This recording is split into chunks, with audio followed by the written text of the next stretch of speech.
Sa video na ito ay pag-uusapan po natin ang isang mainit na balita tungkol kay Pi Network dahil sa launching ng Valor sa isang bagong investment product na konektado sa kanya. Ang tanong ngayon, ano nga ba ang magiging epekto nito sa presyo ni Picoin sa mga susunod na linggo at buwan? Kaya yan po ang siyang ating pag-uusapan sa video na ito. Pero bago po tayo magpatuloy ay pakibasa na lamang po muna ang disclaimer dito po sa ibaba ng ating screen. Yan, simulan po natin sa kung ano po ang inilaunch ng Valor. Ang Valor ay isa pong European Digital Asset Product Manager na naglabas ng 8 bagong crypto investment products na kilala bilang ETPs or Exchange Traded Products. Isa po ito sa mga nakabase mismo kay Pi Network. Kung isipin po natin, para itong ETF sa United States, kung saan pwedeng makakuha ng exposure ang mga institutional investors sa presyo ng isang token nang hindi po nila direktang hawak ang coin.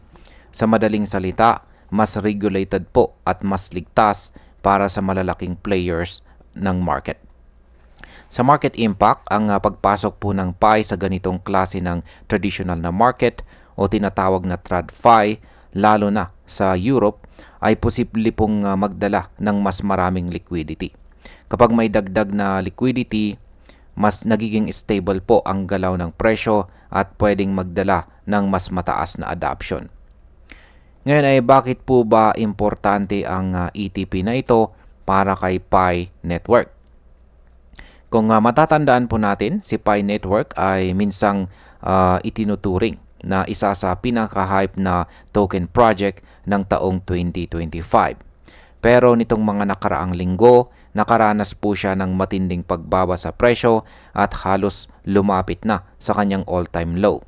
Marami ring supporters ang nawalan ng gana dahil po sa delays at kakulangan ng mabilis na progress.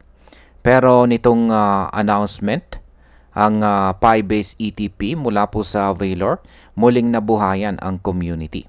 Ito ay parang vote of confidence na kahit pabagsak si Pi nitong mga nakaraang linggo, may mga institution pa ring naniniwala sa kanya. Sa market impact, kapag naramdaman po ng retail traders na may kumpiyansa ang malalaking institution, posibleng tumaas po ang demand. Ang simpleng balitang ito ay maaari pong magbigay ng short-term bounce sa presyo ni Picoin. Ngayon ay sino-sino ang kasama sa launch na ito? Hindi lang si Pi ang binitbit ni Valor. Kasama rin sa bagong ETP lineup ang ibang kilalang projects tulad po ni Shiba Inu, Ondo Finance, Crow, Mantle, VeChain, Ethena at saka Celestia. Kung iisipin po natin, magandang sinyalis ito para kay Pi dahil inalagay siya sa parehong basket kasama ang established tokens. Ang ibig pong sabihin nito, nakikita po si Pi bilang bahagi ng mas malawak na trend at hindi po basta naiwanan. Sa market impact, kapag nakikita po ng investors na si Pi ay kasama sa lineup ng iba pang malalaking token, posibleng makadagdag po ito ng kumpiyansa. Kahit hindi po agad tataas ng malaki ang presyo, unti-unti itong pwedeng magbigay ng momentum. Ngayon ay ano naman po ang kritisismo kay Pi Network? Siyempre, hindi po mawawala ang mga batikos. Maraming community members ang nadismaya dahil sa price drop, delayed mainnet launch at tila mabagal na updates. Pero ayon po dito kay Dr. Altcoin na isang crypto analyst, ang partnership ng Valor at Pi ay maaari pong maging turning point dahil ang ETP ay nagbibigay ng mas regulated na paraan para makapasok ang global investors.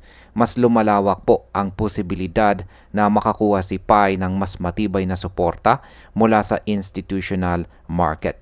Kaya sa market impact, kung talagang magagamit ng institutions ang Pi ETP na ito, maaari itong magdala ng long-term stability. Hindi agad-agad tataas ang presyo, pero pwede pong maging mas matibay ang kanyang market presence. Ano naman po ang kasalukuyang estado ni Pi Network?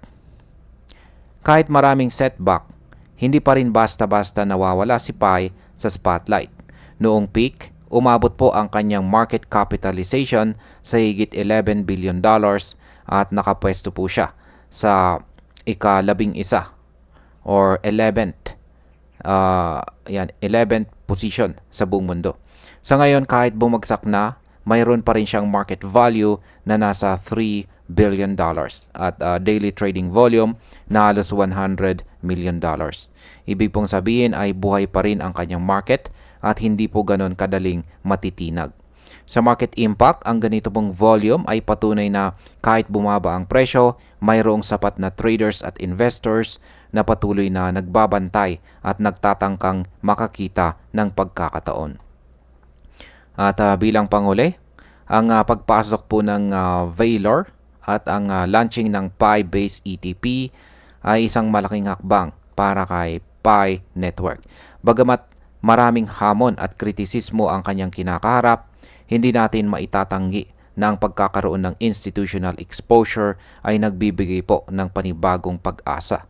Sa maikling panahon, posibleng makakita tayo ng price recovery o kahit temporary rebound dahil sa renewed confidence.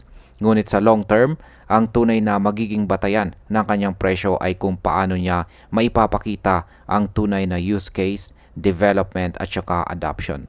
Kung susumahin, si Pi Network ay nasa isang yugto ng kanyang kwento kung saan kahit bumagsak po siya, patuloy pa rin ang mga institution sa pagbibigay ng tiwala.